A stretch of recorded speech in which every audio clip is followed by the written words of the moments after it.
So, update number 6. Apologies for the builder's cleavage. There's quite a bit of this to be seen in this clip. Oh, sorry, again. So, getting the speaker cables and the power for the speakers embedded in the wall was what this job was all about. Getting it just at the right height so where the speakers get mounted, there won't be cables all dangling down the wall and the like. So yeah, what was the floor? Got the flooring insulation down. I forgot I'd done that after that. Yeah, put the insulation down first, and then another layer of OSB, 9mm, I think. Yeah, 9mm on the floor. And fixed anything in because I wanted to, as you can see later on, I'll be putting the electrics in, and I didn't want to, that's all channels down the back. Yeah, just to get that return sorted so I could get this last board in. Yeah, it's not fixed in, it's just floating at the moment. So it's super modular in case I need to drop anything else in down the sides or at the back.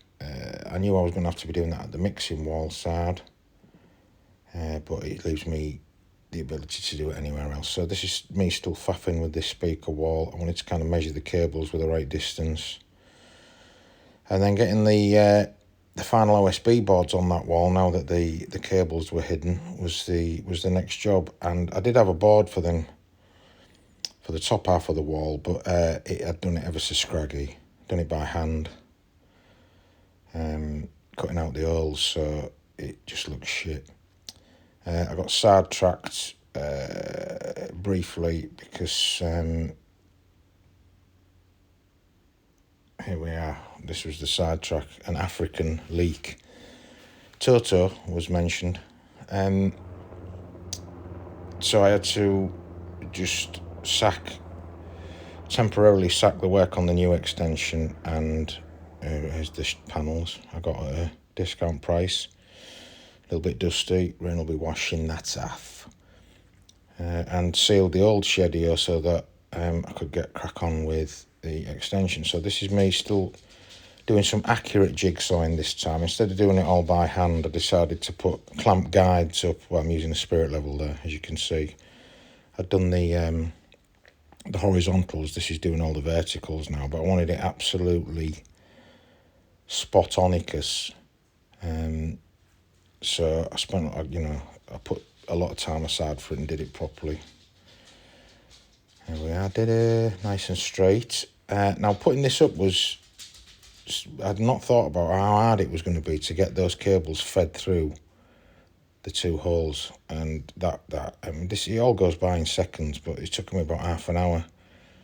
I need a labourer, and so I managed to eventually get them through, and that board screwed. Hey, look at the happiness. Look, he's a happy lad, this one. I really was putting that off for a long time. That was a ball ache of a job, but done.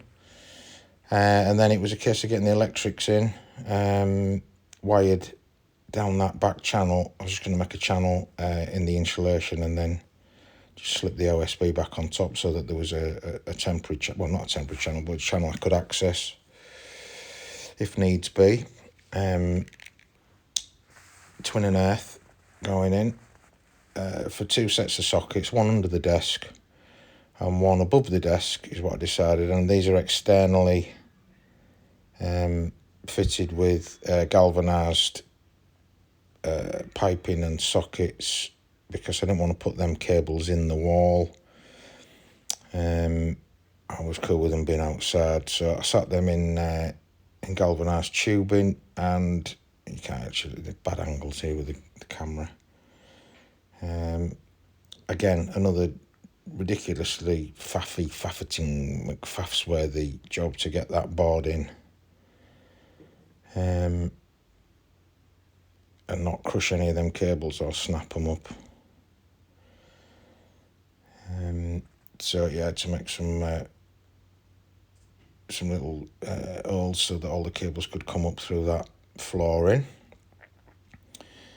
And then I put the bottom board in, finally. I've made this bit, and that's it, the wall, done, finished. And then the handle, did that little recessed handle for the main door. I've just been using a hook temporarily, but I've got a little cup handle that went in there. There we go. That's the power supply that's going to be above the mixing desk. And then the second one is the one that's going to be below the mixing desk. There, you can see them both. And that brings us up to today.